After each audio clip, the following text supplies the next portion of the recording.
समझाने से ये है कि ये सब तरफ से हटकर एक सदगुरु को ऐसे पकड़े कि जैसे स्त्री पति को पकड़ती है। हाँ, तब लाभ होगा।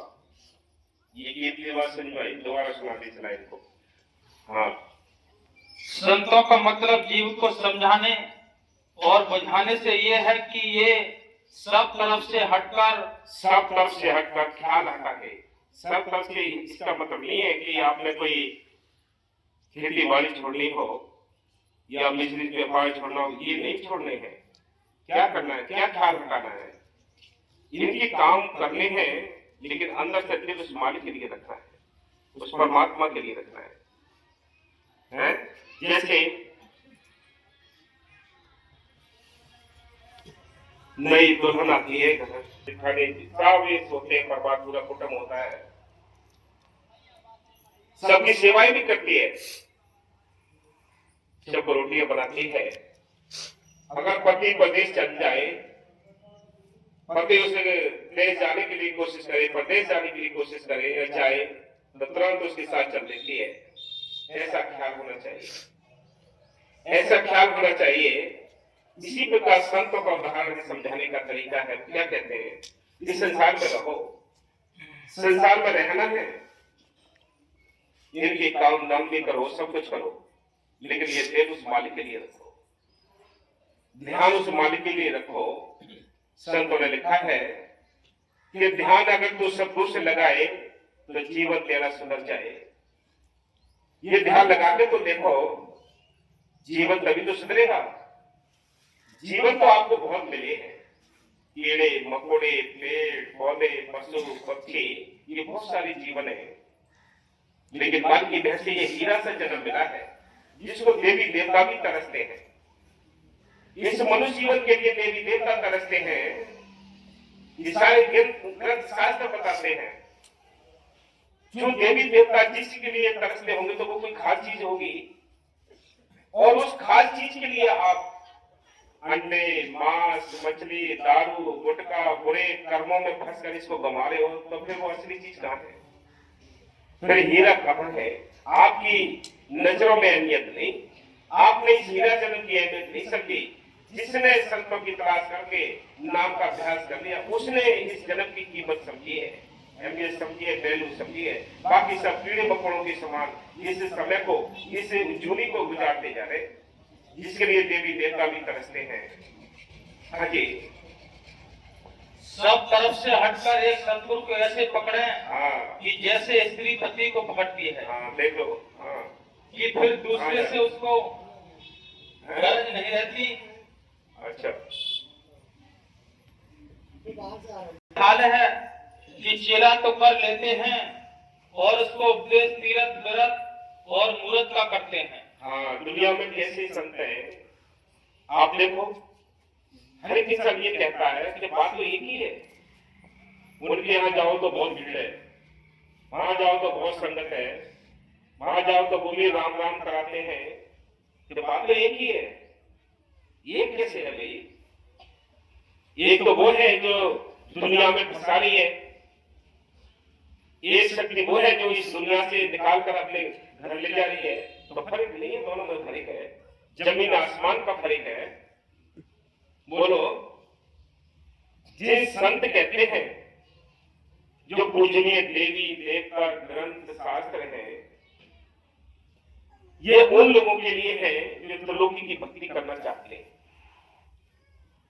लेकिन जो 84 की जेल खाने से छूटना चाहते हैं, उनके लिए इस जंजाल में फंसने की कोई आवश्यकता नहीं। उनके लिए तो चौथे लोग से आए हुए जो साधु संत होते हैं, उनसे नाम लेकर नाम का अभ्यास करके अपने घर चलने की आवश्यकता है। अब दो तरह की भक्ति है, एक मनमत है, एक गुरुमत है। गुरुमत क्या है? गुरुमत है जो संतों से नाम लेकर नाम का अभ्यास करके जो अपने घर चलने की चिंता रखते हैं, कोशिश करते हैं। एक तो वो है जो आजाद करा ले, इस देश से हमें निकाल के ले जाए, और एक वो है जो इसी में भजन के तुम ये कर्म कांड करो, तुम ये करो। आजकल जितनी भक्तियां हैं, अभी तक बिजनेस के अड्डे बने हुए हैं। बकली साहब जी समझाते थे, कहते हैं कि भक्ति के मार्ग में इतनी ठगी है कि दूसरी जगह भी ठगी नहीं है और बिजनेसों में ठगी नहीं है। किसको पूरा संत माने, कौन पूरा संत है, कैसे पहचान करें, ये पता ही नहीं किसी को। ऊंट की पूंछ है, ऊंट मतलब भेड़ चाल है, ऐसे सब जग भरम भुलाना, ऐसे ऐसे सारी दुनिया उलझी पड़ी है। आज भक्ति है कहां? भक्ति कहां है? व्यापारियों के घर। दिवाली होती है, किसकी होती है? व्यापारियों की।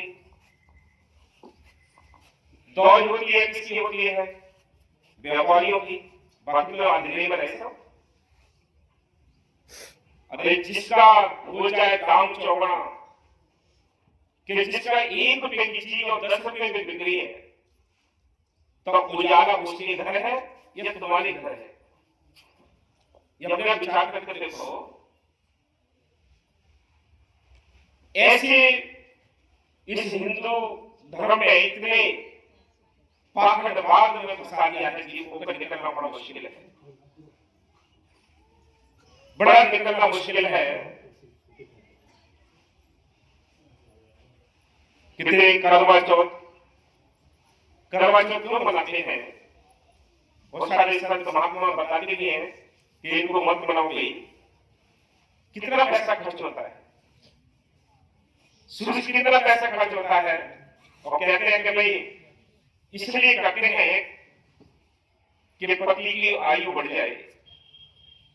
अगर पति की आयु 1 दिन के व्रत रखने से बढ़ जाए, तो ऐसी सीख लेकर एमबीबीएस जो डॉक्टर होते हैं, वो व्रत रख के मरीजों की उम्र बढ़ा देंगे।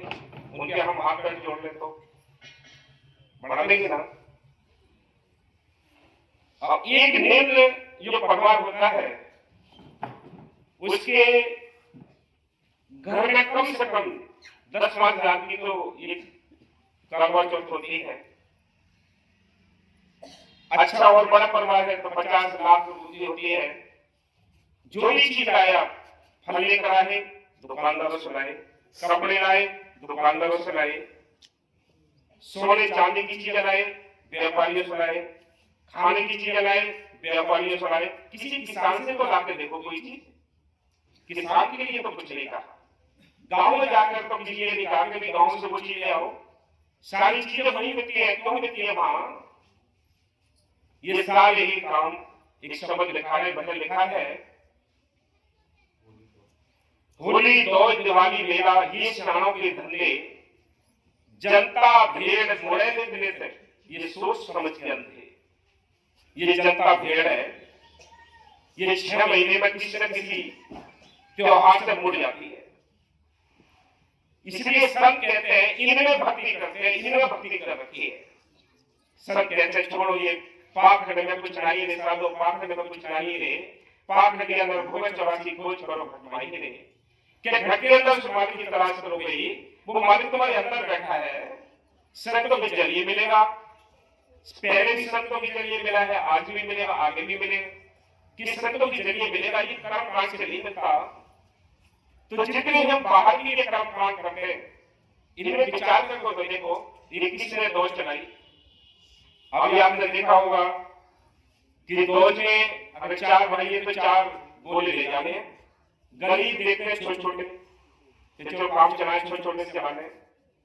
अमीर लोग तो बड़े बड़े गोले ले जाते हैं, मिठाई के डिब्बे ले जाते हैं, फल ले जाते हैं। कितना सामान कहां से आया? ये व्यापारियों से आया, दुकानदारों से आया है। फिर आकाश में जो अंधेरी रात होती है, उसमें जब चांदनी निकलती है, दौज निकलती है, उसको दौज कहते हैं। चंद्रमा निकलता है उसको दौज कहते हैं।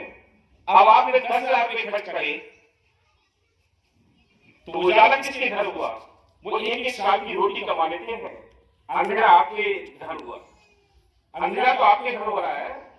आपने अगर बीवियां जिद करने के मेरे को करवा चौथ करनी है, मेरे को दौज करनी है, मेरे को रक्षाबंधन करना है, आप बेचारा वो परेशान है कमाने वाला, वो हाथ जोड़ता है, कहां से लाऊं, कर्ज करके लेकर आता है, वो ले जाते हैं तो फांसी के फंदे भी लग जाते हैं। देखे होंगे फांसी के फंदे लग जाते हैं हर एक इस त्योहार पे।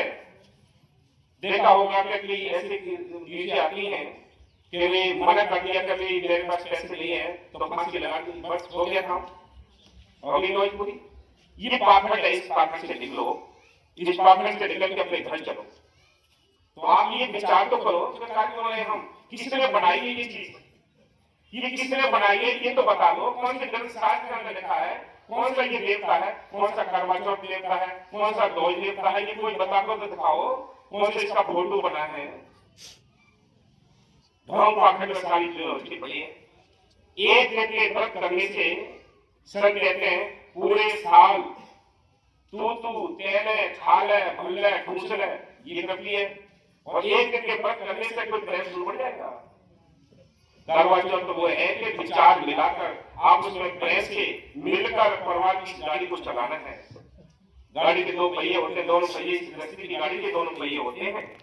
इसलिए संत कहते हैं 2 पहिए चला रहे हैं। इसलिए इन चीजों को ध्यान रखना है। हम पाखंड में सारा बर्बाद करते जा रहे हैं। संत मत के लिए बिल्कुल कुछ नहीं है। यहाँ संत कहते हैं संत मत में जहां मालिक की से 1 रुपए खर्च करोगे जो आपको आंखों से दिखाई दे रहा है, ऐसी जगह खर्च करोगे वहां 10 रुपए मिलते हैं। 1 रुपए खर्च के 10 गुना मिलता है पढ़कर ये दान। लेकिन हम बर्बाद करते हैं, पाखंड में बर्बाद कर रहे हैं। वहां कोई नहीं कहता, कोई पूछने वाला नहीं, कुछ समझने वाला नहीं, कुछ समझाने वाला नहीं। चलते जा रहे हैं। दौज की फौज देखो कितनी भीड़ होती है। पैदल चलने वाले लोग में मुश्किल हो जाती है चलना, सवारियां नहीं मिलती। दौज की फौज चले सड़कों पर, राह मिले ना भाई, सिर पर गठड़ी बगल में बच्चा, बस पर चढ़ा ना जाए। बोलो ऐसे हाल है। इसलिए संत कहते पाखंड से निकल के वो राम नाम का सौदा करो भाई, उस परमात्मा को याद करो। हाँ जी, अपनी पूजा नहीं बताते हैं। सबब इसका यह है कि ये लोग गुरुवाई के लायक नहीं है। हाँ, ये ऐसे संत मिल गए जो हमें देवी देवता की ओर ले जा रहे हैं, कर्म कांड की ओर ले जा रहे हैं कि तुम ये व्रत करो, ये जागरण करो, ये करो। ऐसी से बचना है। ऐसे संतों के पास कुछ भी नहीं है। आपको हमें ऐसी संत चाहिए जो इस काल के इस जेल खाने से निकाल कर अपने घर ले जाए। ऐसे संतों की तलाश करनी है। हाँ जी, उनको गुरु बनाना नहीं चाहिए। बस